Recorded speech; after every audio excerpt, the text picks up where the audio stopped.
that is now coming in, as India too has put forth a similar step, and India also has expelled a senior diplomat. Now, this is India now expelling a senior Canadian diplomat. This is something that could be also seen as a response, Rishabh, of what Canada has done.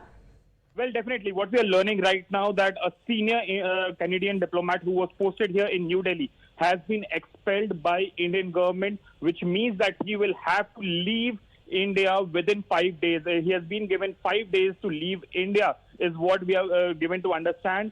India says that this showcases India's growing concern about Canadian authorities and Canadian diplomats' interference in India's internal matter and Indians' integrity and sovereignty.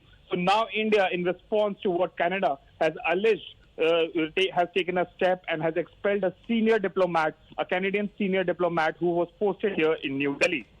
Well, it becomes, as far as the response that is also concerned, because Rishabh, it seems that the High Commissioner was summoned only to give the information that India will be now taking the step. And apparently now the senior Canadian diplomat based in India has next 5 days to pack up his things and thereafter leave for his country. Well, definitely, this is in response to what Canada has done in last 12 hours.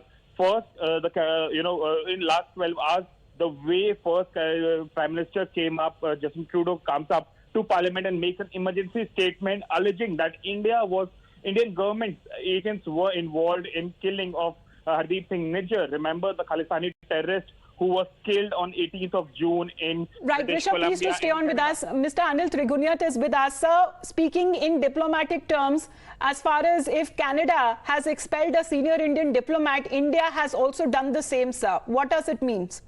What does it mean? Well, diplomacy is reciprocity.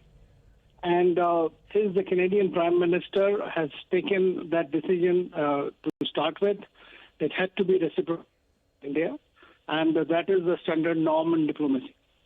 But as you are aware that the Canadians for decades have not taken any credible action against the extremists and terrorists and Khalistani supporters there, who are very few in numbers, but rather have thrived on their support and in his political quest.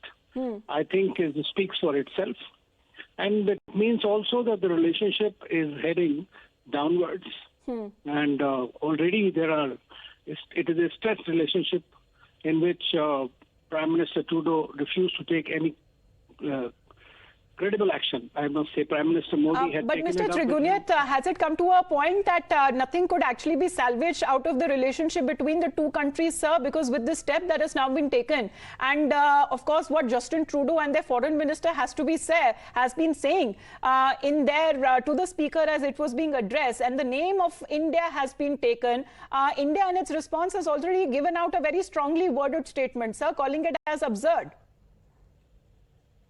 It is absurd, actually. You know, that is one thing. But after this absurdity, they have also, you can't just take him lying down. I mean, there is a question you can talk to a person or a leader or a country which is sensible. I mean, we have seen it, that it's not once, it's not twice, it's been many times. And our own diplomats have been under threat there. For last, as you know, that the posters were put up of our High Commissioner and the Consul General there. These Sikh extremists have been trying to, threaten them and all this. And now this expulsion, obviously, this has to be reciprocated. And this is what Government of India would have done. And that is a standard protocol. Absolutely. Thank you very much, Mr. Trigunyat, sir.